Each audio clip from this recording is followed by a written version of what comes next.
Hello friends, എല്ലാവർക്കും നമസ്കാരം. മൂന്നാം ഭാഗത്തിലോട്ട് കിടന്നെങ്കിൽ കേരള ബോക്സ് ഓഫീസിൽ നമ്പർ 1 ആയിട്ട് വാഴ 2-നെ മറികടന്നുകൊണ്ട് ഭരതനാട്യം 2 മോഹിനിയാട്ടം മാറുന്നൊരു കാഴ്ച ഇപ്പോൾ നമ്മൾ കാണുകയാണ്. ഇപ്പോൾ ആ ചിത്രത്തിന്റെ ഏറ്റവും പുതിയ ഇന്നലത്തെ കളക്ഷൻ റിപ്പോർട്ടുകൾ പുറത്തു വരുമ്പോൾ കണ്ണു തള്ളിപ്പോകുന്നൊരു കാഴ്ചയാണ് നിലവിൽ കാണാൻ സാധിക്കുന്നത്. അപ്പോൾ ഇന്നത്തെ വീഡിയോ ഭാഗത്ത് നമ്മൾ പങ്കുവെക്കാൻ പോകുന്നത് മോഹിനിയാട്ടം എന്ന് പറയുന്ന ഏറ്റവും പുതിയ മലയാള സിനിമയുടെ 17ാം ദിവസമായിട്ടുള്ള ഇന്നലത്തെ കേരള കളക്ഷൻ റിപ്പോർട്ട്, 17 ദിവസത്തെ വേൾഡ് വൈഡ് കളക്ഷൻ റിപ്പോർട്ടൊക്കെയാണ്. വീഡിയോ ആദ്യമായിട്ട് കാണുന്ന സുഹൃത്തുക്കളാണെങ്കിൽ ഏറ്റവും ലേറ്റസ്റ്റ് സിനിമാ വിശേഷങ്ങൾ അറിയാൻ വേണ്ടി ഇപ്പോൾ തന്നെ ചാനൽ സബ്സ്ക്രൈബ് ചെയ്ത് നോക്കുക.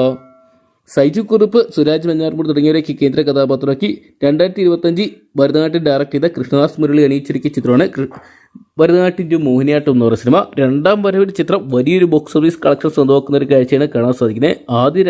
ആദ്യ ആഴ്ച 15 താളത്തിൽ ഓടിക്കൊണ്ടിരുന്ന ചിത്രം പിന്നീട് അങ്ങോട്ട് കത്തിക്കേറിയ മൂന്നാം വാരത്തിൽ കേരളത്തിൽ മുഴുവൻ തിയേറ്ററുകളിൽ തരംഗമായിട്ട് മാറുകയാണ്. തുടർച്ചയായിട്ടുള്ള 17ാം ദിവസമായിട്ടുള്ള മൂന്നാം ഞായറാഴ്ച ചിത്രത്തിന് കേരള ബോക്സ് ഓഫീസിന് മാത്രം ഏകദേശം 1,90,00,000 രൂപയും, 18ാം ദിവസമായിട്ടുള്ള ഇന്നലെ തിങ്കളാഴ്ച ചിത്രത്തിന് ഏകദേശം 1,25,00,000 രൂപയോളം നേടിയെടുക്കാൻ സാധിച്ചിട്ടുണ്ട്. ചിത്രത്തിന്റെ ആദ്യ 18 ദിവസത്തെ കേരള കളക്ഷൻ റിപ്പോർട്ടുകൾ പുറത്തു വരുമ്പോൾ ചിത്രം ഏകദേശം 23 കോടിക്ക് അടുത്തുള്ള തുക കേരള ബോക്സ് ഓഫീസിൽ മാത്രം സ്വന്തമാക്കിയിട്ടുണ്ട്. വേൾഡ് വൈഡ് ബോക്സ് ഓഫീസിനായിട്ട് ചിത്രം 35 കോടി രൂപയോളം സ്വന്തമാക്കിയ ഒരു കാഴ്ചയാണ് നിലവിൽ ഇപ്പോഴത്തെ കാണാൻ സാധിക്കുന്നത്. എന്തൊക്കെയാണ് മലയാള സിനിമ കണ്ട എക്കാലത്തെയും വലിയൊരു വിജയങ്ങളൊന്നായിട്ട് ഭരതനാട്യം 2 മോഹിനിയാട്ടം മാറുന്നൊരു കാഴ്ച നിലവിൽ നമുക്ക് ഇപ്പോഴത്തെ കാണാൻ സാധിക്കുന്നുണ്ട്. എന്തൊക്കെയാണ് കാത്തിരിക്കുക ചിത്രത്തിന് വരും ദിവസങ്ങളിൽ ബോക്സ് ഓഫീസിൽ ഈ ഒരു കളക്ഷൻ കുതിപ്പ് ഉണ്ടാക്കാൻ സാധിക്കുമല്ലെന്ന് അറിയാൻ വേണ്ടി.